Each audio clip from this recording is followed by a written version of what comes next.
Hello guys and welcome back, I'm Seibenlore bringing you more Magic the Gathering lore.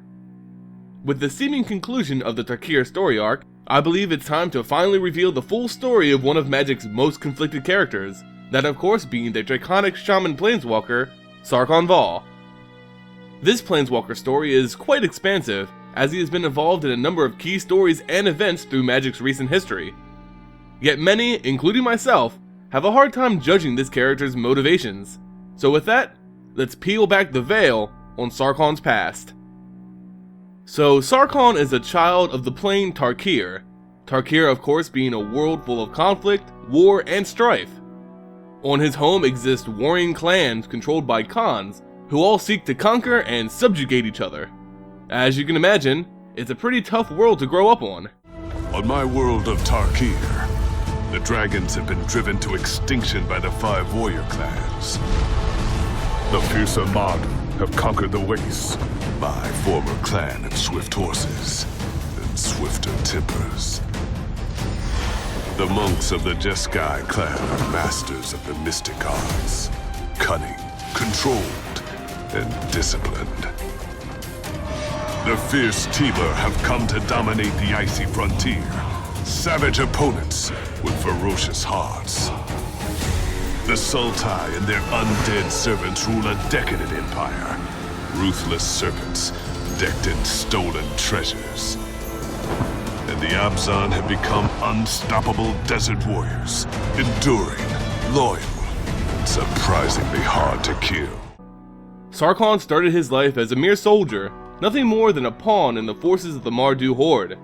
Yet, his ambitions were greater than his current station in life, and so, he worked hard to climb the ranks of the Horde. Sarkhan eventually managed to earn the title of General to his warlord's army, working directly under the Orc Khan known as Zergo Helmsmasher. Yet the success he found in the Mardu Horde did not satisfy Sarkhan for long, and soon, he grew weary of the endless bloodshed spilled between the warring clans. He packed up his spear and decided to leave the clan in search for a life with more meaning. He traveled up into the Qualisisma Mountains and joined an order of shamans known as the Whisperers. This ancient group practiced a type of magic akin to the magic possessed by dragons on Tarkir. Though dragons on this plane had gone extinct due to the actions of the past Khans, this group kept the memory of their power alive. Sarkhan was amazed at the power these once great beasts must have wielded in battle. He found a sense of peace in this. Yet he was content for only a short while before his happiness grew bitter. After learning all he could from the Whisperers, Sarkhan left the mountain, frustrated with worshipping the power of an extinct species. He returned to his family in the Mardu Horde, and Zergo Helmsmasher begrudgingly accepted his general back. This was a mistake the Khan would grow to regret. He sent Sarkhan on a raid against the clan known as the Sultai, allowing him to take a sizable number of Mardu riders with him. Even Zergo Helmsmasher himself would accompany the general. The raid began as flawless as any other Sarkhan had done in the past. The Mardu were swift and merciless. Sarkhan took it upon himself to confront the Sultai commander and engaged him in a fight. During this battle, a voice whispered to Sarkhan, to which he believed was merely a trick to distract him. After slaying the Sultai commander, Sarkhan slipped into a trance-like state. The voice, which appeared to be an ancient dragon spirit, touched his mind and body. He began to feel an overwhelming power envelop him. A power he could not control, but a power he surely welcomed. He unleashed a massive dragon fire which obliterated the enemy Sultai forces, but also devastated his own men in the Mardu Horde. Zergo Helmsmasher witnessed this seeming betrayal, and rushed over to hack off Sarkhan's head before any more of his clansmen were killed. But Sarkhan continued to channel the spirit of this dragon who had touched him, and as he wiped the battlefield clean, Sarkhan's spark ignited and he ascended as a planeswalker. Zergo watched as Sarkhan planeswalked for the first time, and he was helpless to stop him. All the Mardu leader could do now is curse his name and strip him of his rank. Sarkhan was no longer welcomed by the Mardu on Tarkir. With all the connections to his homeworld now gone, Sarkhan freed himself to travel the multiverse. Sarkhan was still lost, however, but his planeswalking abilities certainly opened doors which had previously been closed. He wanted to find dragons on other worlds, dragons who had the powers he had dreamed of witnessing on Tarkir. He wished to dedicate his life to the strongest and most worthy dragon he could find. His mission brought him to the fractured world of Alara, more specifically, the shard known as Jund. Jund is a world which is ruled by powerful dragons, a world vastly different from his own. While there, he encountered another shaman by the name of Rakhamar, engaged in a battle against a Hellkite named Malakoth. Willing to test his strength against the beast, Sarkhan assisted the shaman in defeating the powerful dragon. Deep in the cavern home of this Hellkite existed an artifact which was the mission of Rakhamar, the obelisk of Jund. After she activated the stone, Sarkhan blacked out. A few days later, Sarkhan awoke as the cavern was collapsing, but managed to escape with Rakka's help. While traveling this new land, Sarkhan met with a Leonin named Ajani. Ajani had just experienced his spark, and Jund had been the first place he planeswalked to. Sarkhan believed it to be a great coincidence, or perhaps fate, that he had appeared at this place and time. Ajani was in conflict with the dragon Karthus, known as the Tyrant of Jund, and was said to be killed by the powerful beast. Yet Sarkhan managed to spare the young Leonin's life by convincing Karthus that Ajani was in fact his kill, and pleaded to the dragon to let him continue his hunt unimpeded. Karthus allowed Sarkhan to continue his hunt, and he in turn let Ajani go with his life. Afterwards, Sarkhan was enticed by Rakka to meet her master, a seemingly all-powerful dragon. Curious to see if this dragon was truly worthy of his worship, Sarkhan agreed and traveled with Rakka to her master's home. Atop a great mountain, Sarkhan laid eyes on the strongest dragon he had ever seen, the Titan draconic planeswalker known as Nicol Bolas. He could do nothing but stand in awe at the power this dragon possessed. It almost crippled the great shaman. Bolas seemed different to any dragon Sarkhan had met before. His ideas seemed infinite, and his determination endless.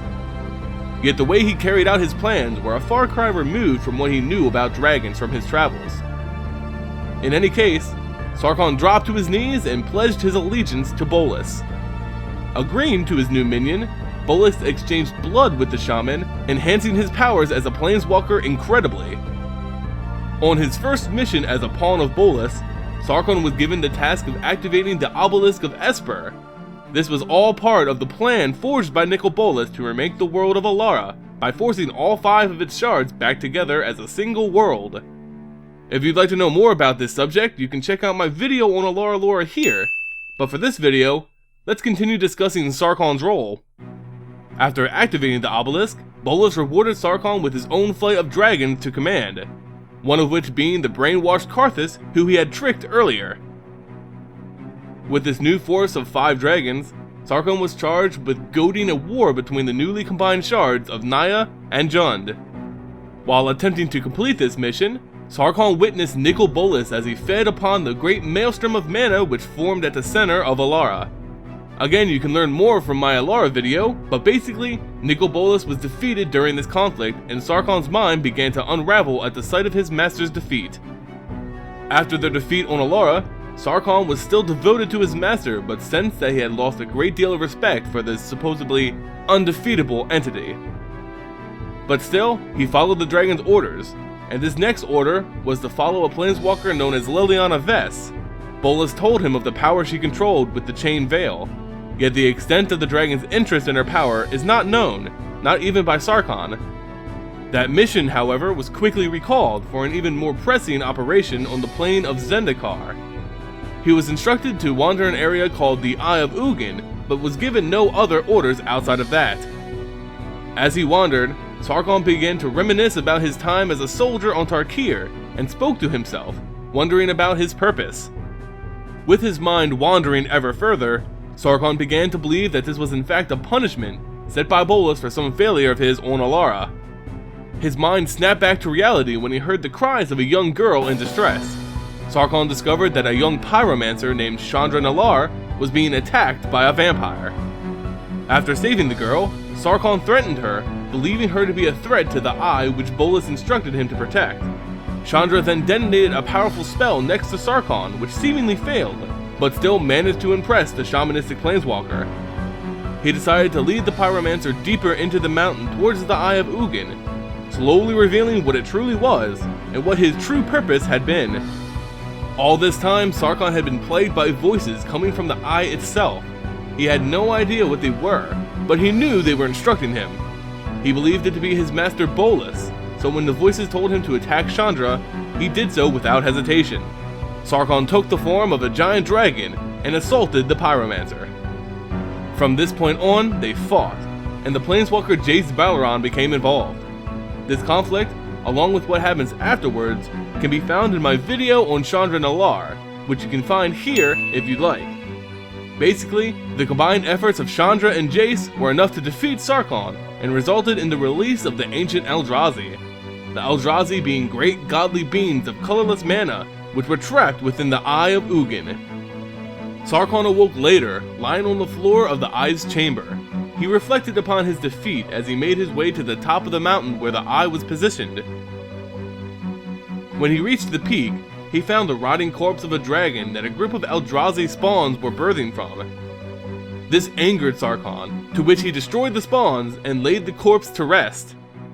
The spirit of this dragon comes to Sarkhan's mind and surprisingly begins to taunt the planeswalker. The dragon tells of the wrath he will suffer at the hands of Bolas for failing his mission. Sarkhan is unmoved by these remarks and returns to the chamber to which he suffered his defeat. He recalled the runes on the hedrons which made up the Eye were impossible to read while he was in his human form, but realized that when he turned into a dragon to fight Chandra, they became clear.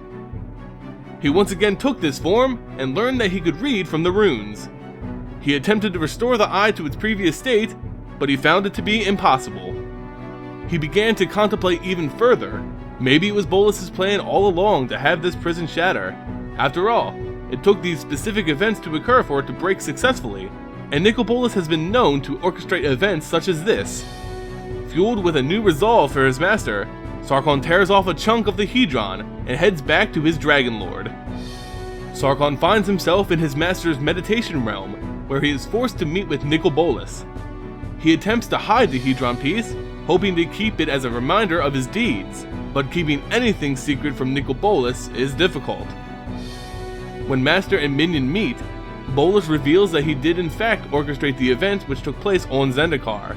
It was in fact his desire to free the devastating Eldrazi.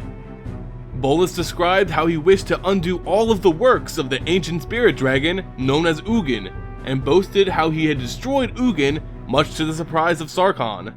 Bolas made it clear that Sarkhan was not going to be punished, yet, and so he was able to keep the hedron piece and allowed to leave the Dragon Planeswalker's realm. At this point, Sarkhan is about done with Nicol Bolas and dragons in general. His respect for his master had all but vanished as he realized what a destructive and soulless force he truly was. In an attempt to rediscover his love for dragons, Sarkhan ventured back to his home world of Tarkir. Some were born to fight. Some were born to rule.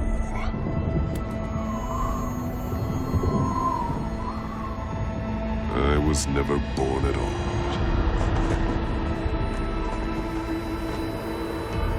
I returned home. My spirit torn between two dragons. One a tyrant. One a ghost. While traveling through Tarkir, Sarkhan's mind was besieged by Ugin's vision, this great spirit dragon which was stolen from the world by the hands of his master. As his mind continued to madden, he found himself in the lands of the Jeskai clan, and was quickly discovered by the clan's leader, Narset. Narset was sent to Sarkhan by visions of her own, and her calm personality managed to ease Sarkhan's mind for a while. Sarkhan revealed to the Jeskai Khan everything he knew about planeswalkers and his master Nicol Bolas, describing how he killed Ugin.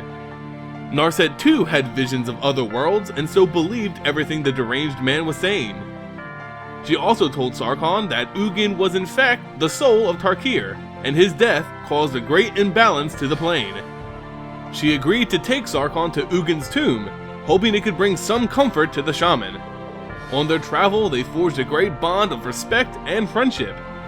When they finally reached the tomb, they were attacked by a long-lost friend of Sarkhan's, Zergo Helmsmasher. Zergo was not happy to see that Sarkhan had returned to Tarkir, and wanted to take revenge on his ex-general for the deaths of his riders. Narset jumped into the fight, attempting to protect her newfound friend. She told Sarkhan to make his way to the tomb, that she could handle the Orc Khan on her own. As Sarkhan entered the tomb of Ugin, he looked back and made eye contact with his friend. This slight delay in concentration caused Narset to lose balance ever so slightly, allowing Zergo to land a killing blow on the Jeskai Khan. With the last of her strength, she begged Sarkhan to continue moving into the Nexus. Shattered by his new friend's death, Sarkhan begrudgingly agreed to her last wish. While he reached the inner Nexus, Sarkhan mourned Narset's death and swore revenge on Zergo. Once in the deepest tomb, he reached a blazing gate, and after a flash of light, Sarkhan disappeared. When Sarkhan awoke, he found that he had crashed in a snowy region of the Temur Tundra. He no longer heard any voices, not from his master and not from Ugin. He was completely alone. In frustration, he demanded that Ugin answer his questions, and with that, the sky above him opened up and a storm of dragons appeared. Sarkhan was stunned to see so many dragons in the skies of Tarkir. They resembled the stories of the Whisperers he had encountered so long ago. With that realization, Sarkhan discovered that he had arrived in Tarkir's past as a result of the spirit dragon's magic. The dragon shaman thanked Ugin for this chance to right the great wrong on this world. Sarkhan followed the storm of dragons as they led him to their nexus. He watched as the dragons attacked a Temur encampment and was stunned by their destructive abilities.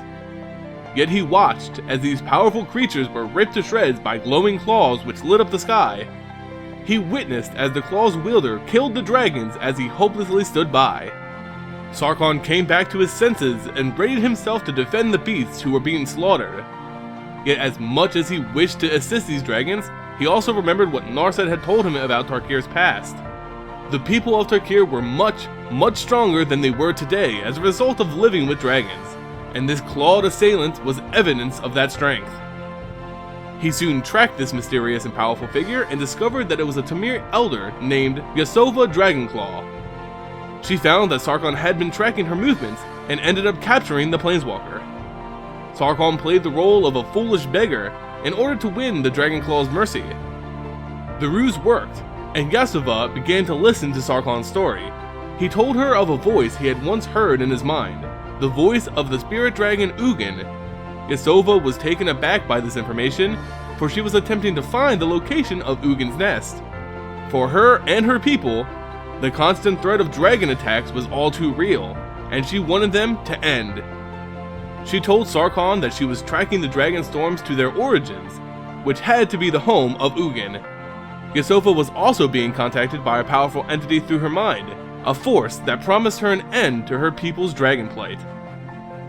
She described a world promised to her by this force, a world where the dragons had gone extinct and the Temur ruled all of Tarkir.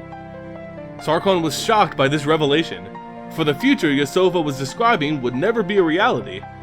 He asked her where she could have possibly gotten this information, to which Yasova described a great horned dragon with an orb that rested near his head. At an instant, Sarkhan recognized exactly who she was referring to. Yasova was a willing pawn of Nicol Bolas. Yasova was marking a trail for her master to find Ugin, after which he would kill the spirit dragon, resulting in the eventual extinction of all dragons on Tarkir. Fearing that Bolas had somehow followed him into the past, Sarkhan took to his dragon form and flew off, surprising Yasova. As Sarkhan flew, using the dragon storms as a guide, he recalled how Bolas boasted at his victory over Ugin and realized that this was that very moment.